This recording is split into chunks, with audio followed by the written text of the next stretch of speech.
May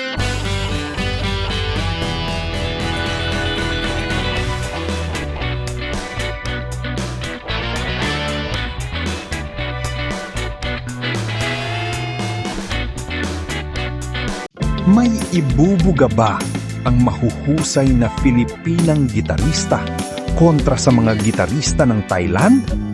Let's find out, katropa! Pero bago ang lahat, subscribe ka muna sa ating munting channel. Tara, let's go!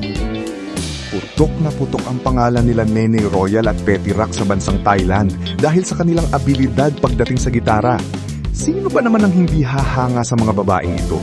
Sa mura nilang edad ay pinagkaguluhan na sila sa mundo ng internet at sa ngayon ay kilala na rin sila sa mainstream. At sa paglipas ng panahon, lalo pang nagiging halimaw sa gitara itong si Petty Rock at si Nene Royal.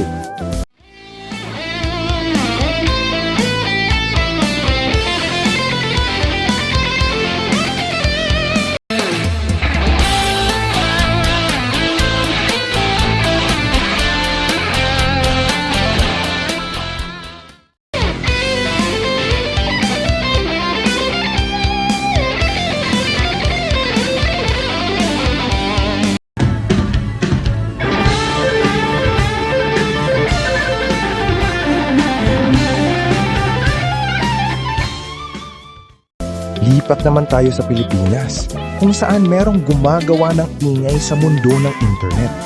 Walang iba kundi si Nisha at Chen ng bandang Mission Souls at France Rhythm.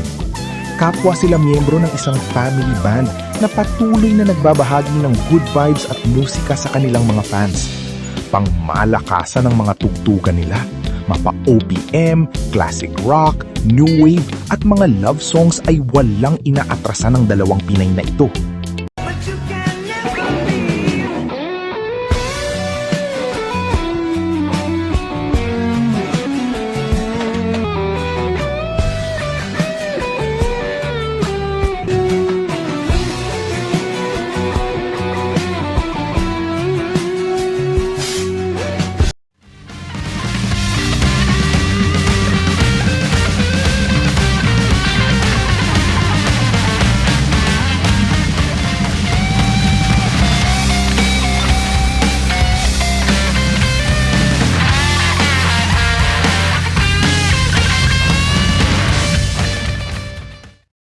Alam naman natin na hindi basta-basta ang mga taga-Thailand pagdating sa musika.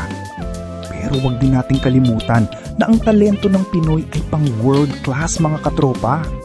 Marami na ang Pilipino na nakilala sa big stage at sa buong mundo dahil sa kanilang unique at nakaka-impress na abilidad. Pero bigla ko naisip, paano kung magkasama ang apat na ito sa iisang stage? Ano kaya ang kahihinatnan? At sino ang tunay na mangingibabaw?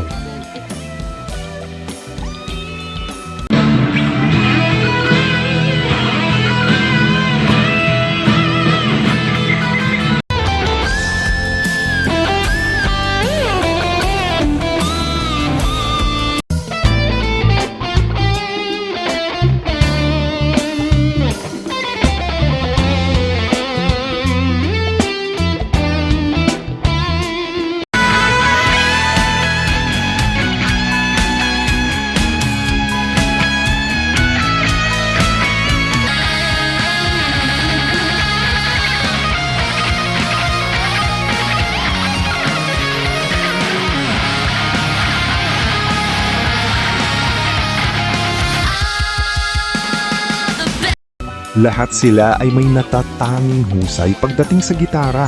May kanya-kanyang style at music influence at lahat sila ay malayo pa ang mararating sa mundo ng musika. Hindi man sila related sa isa't isa, iisa lamang ang may kasiguraduhan. Sila ay isinilang para magtanghal at para magpasaya ng mga kagaya nating tunay na nagmamahal sa musika. At bago magtapos ang video na ito, katropa, tatanungin kita, sino ang paborito mo sa kanila? Comment down below at huwag kalimutang mag-subscribe sa aking channel.